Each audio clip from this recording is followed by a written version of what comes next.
الآن نتواجد أمام مقر الدائرة الأمنية بن سرقاو. هي واحدة من الدوائر اللي كتحمل رقم 7 تابعة لولاية أمن أكادير. هذه الدائرة باشرت هذه الأيام التحقيق والبحث في شكاية تقدم بها شخص يبلغ من العمر 24 سنة تقريبا. تعرض لاعتداء بواسطة السلاح الأبيض من طرف شخص كيقتنب بالجوار ديال المنزل ديالو، محدثا عاهة مستديمة على مستوى الوجه.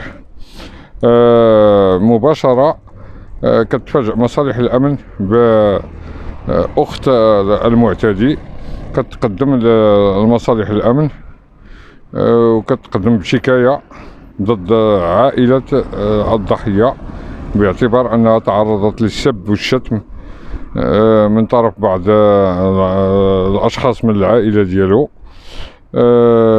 أثناء الاستماع إليها قامت السيدة المعنية بالأمر حسب مصادر مقربة من مصالح الأمن، وكذلك من طرف بعض المواطنين اللي عينوا الواقعة، قامت باستفزاز رجال الأمن بهدف بلوغ هدف معين.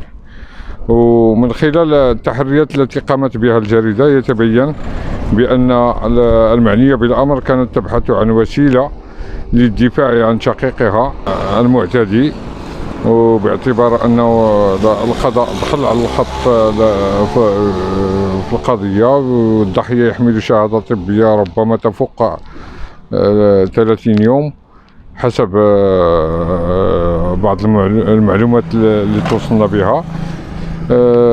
حتى كيتفاجأ الجميع الرأي العام بمنطقة بن سرقاو بكون المعنية بالأمر تقدمت بشكاية في إطار البوز الذي كانت تبحث عنه، شكاية ضد مصالح الأمن باعتبار أنها تعرضت للسب والشتم ومجموعة من الاتهامات التي تعتبرها الساكنة مجانية، والهدف منها هو التضليل وتحوير النقاش في اتجاه آخر، بدل ما أن في إطار بطبيعة الحال الضغط على عناصر الأمن في إطار البحث اللي كتقوم به في الاعتداء ديال الشقيق ديال المعنية بالأمر.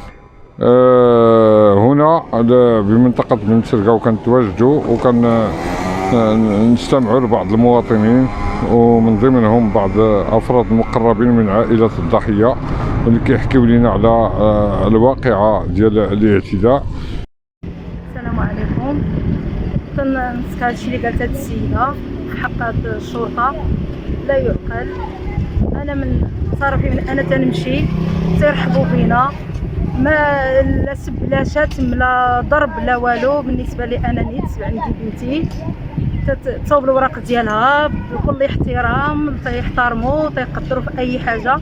ما عمرنا سمعنا هادشي تيضربوا ولا تيسبونا ولا تيشتمونا ولا تيقولوا شي حاجه كاع اللي تتنقص منا، وتيساعدونا واي حاجه تيقول لك اي حاجه الحمد لله حنا في الخدمه ديالكم لا بالليل ولا بالنهار. هادشي اللي قالت هاد السيده هادي لا يعقل، وتنطلبوا من الله سبحانه وتعالى وسيدنا وكلهم السلطات من الكبير حتى الصغير. هادشي اللي قالت هاد السيده لا يعقل، وتنطلبوا من الله سبحانه وتعالى كل واحد تيخلصوا على قدر الله الافعال ديالو. هذيك السيده راه انا حاضره وشفنا كل شيء، الراجل شيباني لا يعقل قد جدها، ماشي حتى قد باها قد جدها، والسب والشتم والكلام ديال العيب وهذا والتفال على وجهه، ما تيسمع ما تيشوف مزيان مسكين، وحشومه وعيب تيرعير على قد هذاك السيد قد جدها.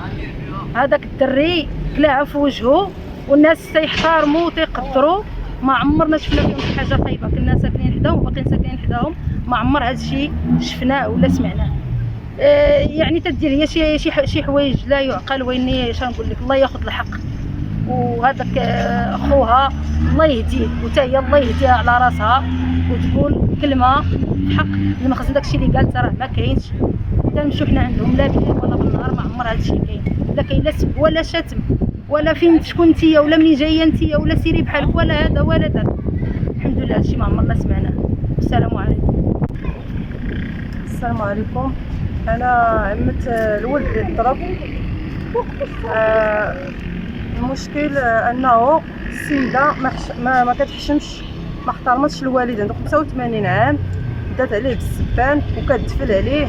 ومني جا الاخ ديالي الكبير يدوي معها قال لها علاش كتعاملي مع الراجل قد جدك، عايراتو حتى هو جمعاتو بالهضره ديال الزنقه ما فيها ما يتسمع. تناقشوا تعايروا. جا ولد خويا الكبير قال لها حشومه هادشي اللي كديري، بدا حتى هو كتسبوا تعايروا، غندير لك وغنفعل لك. مشات عيطات على خوها عنده سوابق، يعني ماشي شي اخ لي محترم ولا سميتو. الولد هو خسرت ليه الخدمه ديالو، اول حاجه خسرت ليه وجهه، مشى ليه، يعني المستقبل ديالو مشى ليه، ما بقاش عنده شي مستقبل. دات ليه ضربه في وجهه، خسر ليه وجهه، دار ليه عاهه مستديمه. ومني جيت نهضر معها انايا حتى انا قالت لي شي هضره ما فيها ما يتسمع. صافي خليتها، مشات ذكرارات، بغات تكراري بيا ولا ما ولد خويا ما عرفت شنو. مشات عند البوليس، فاش قالت ليهم شنو قالوا لها انت دابا جيتي الصباح وعاوتاني رجعتي.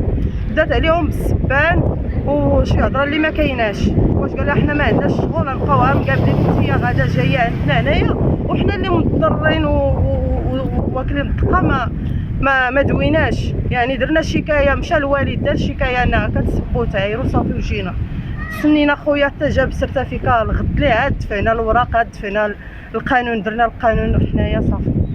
السلام عليكم ورحمه الله تعالى وبركاته. حنا من الساكنه ديال بنزرقه، وكنا واقفين في الوقت فاش واحد الولد تعدى على واحد ولد الحومه، تعدى عليه بالسلاح الابيض ودار ليه عاهه مستديمه في الحنك ديالو. ناضوا الناس العائله ديال الضحيه مشاو عند البوليس وداروا واحد الشكايه، ومشاو داروا شهاده طبيه. وبالدور ديال الاخ ديال داك اللي ضرب الولد مشات حتى هي عند البوليس، دارت الشكايه ديالها، واستمعوا للطرفين بجوج. وكيتعاملوا السلطه ديال الوفاق الله يعمر راسها، كيتعاملوا مع اي واحد من الكبير قبل من الصغير، كيتعاملوا بواحد اللطف زوين، ودراري زعما شفنا فيهم غير الخير. وحنا كمجتمع مدني كنستنكروا داكشي اللي قال ديك الاخت. واحد الاعلان منبر اعلاني كتقول بان راه تعداو عليها السكينه وضربوها بالحجر وصورت وتعداو عليها. بالنسبه للسلطه ديال الوفاق هادشي كذوب، هادشي كنستنكروا حنا، وحتى حنا عندنا حق نردوا بداكشي اللي شفنا. الله يجزيكم بخير. وكسلطه ديال الوفاق كيتضامنوا مع اي واحد، وكيساندوا المجتمع الوطني، وكيساندوا اي واحد وقف عليهم كيساندوه، يديروا الخدمه ديالهم. زعما كاين الخدمه ديالهم عمرهم ما عقروا شي واحد ولا ضروا شي واحد، بالعكس. وكنشكر كلشي الدراري كاملين، السلطه كاملين من كبيرهم حتى لصغيرهم، ان الناس خدامين تبارك الله ما شاء الله. والدراري كيتواضعوا، واللطف والادب والاحترام، وما كيتعداو حتى على شي واحد. حنا دابا بغينا نعرفوا كساكن ديال بنسرقاو هاد الولد هو واختو راه كيتعداو على ماين الدرب، كيتعداو على الحي، وحتى واحد ما كيقدر يجرأ يمشي للقانون. دابا هاد الناس اللي ضرهم مشاو للقانون، ودابا كيهديوهم هما، كيديروا التهديد. علاش مشيتو للقانون؟ واش غدير بعود غادي تعرقل القضيه؟ حيت الناس داروا شهاده طبيه وقف معاهم القانون ونصفهم، هي بدورها بغات تعرقل القانون. اش دارت؟ غتمشي واحد المنبر اعلاني وبغات تخربق القضيه كامله، باش انهم غادي يقلبوا على اخو، غادي يولوا مقاتل غير بيناتهم. ودابا دوك الدراري اللي تهمتهم بداك السبان الخايب والرد الخايب والفعل الخايب دارت لهم الاستفزاز. بسم الله الرحمن الرحيم. السلام عليكم ورحمة الله وبركاته. المتكلم معكم عبد القادر عكار، رئيس المرصد الإقليمي أكادير إذا وتنان للمرصد المغربي لحقوق الإنسان. حقيقة في أمام مكتبنا حي شعبي وفيه الساكنين على قد الحال. فعلا وقع واحد المشكل ما بين جوج جيران، ودخلنا سمعنا للطرف الاول وسمعنا للطرف الثاني باللي راه غادي ان شاء الله غادي يكون واحد الصلح. وهذا علاش دخلنا الى الصلح ديال العائلات، وكذلك الصلح حتى رجال الامن ديال المقاطعه ديالنا ديال بنسركاو فعلا اتهموا بكلام اللي هو ماشي في القمه ديالهم. كنعرفوا هذا الامن ديال بنسركاو امن قوي وموجود في جميع المداخلات، ودائما سهرانين ليلا ونهارا، والناس محترمون من القائد الى اخر شرطي. الناس كنعرفوهم ودائما كيستقبلوا الناس، دائما واقفين على هذا.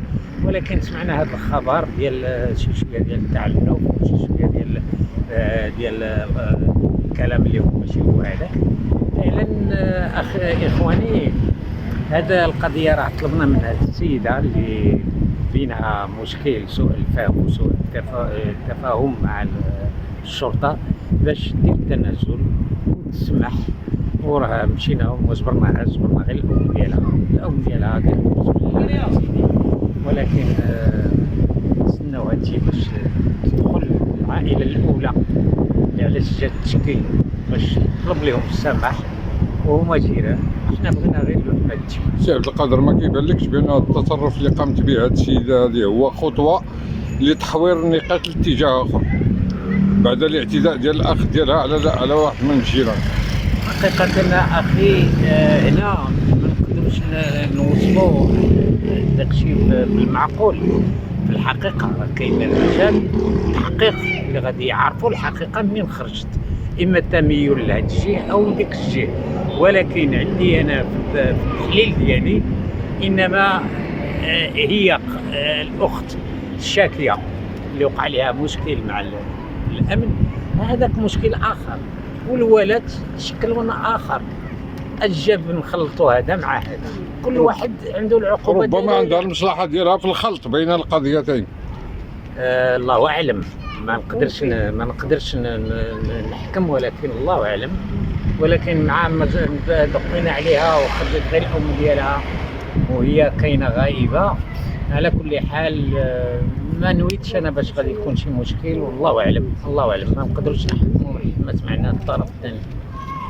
ما تنسوش تابونوا في القناه وتفعلوا الجرس باش يوصلكم مزيد من الفيديوهات معكم تيفي.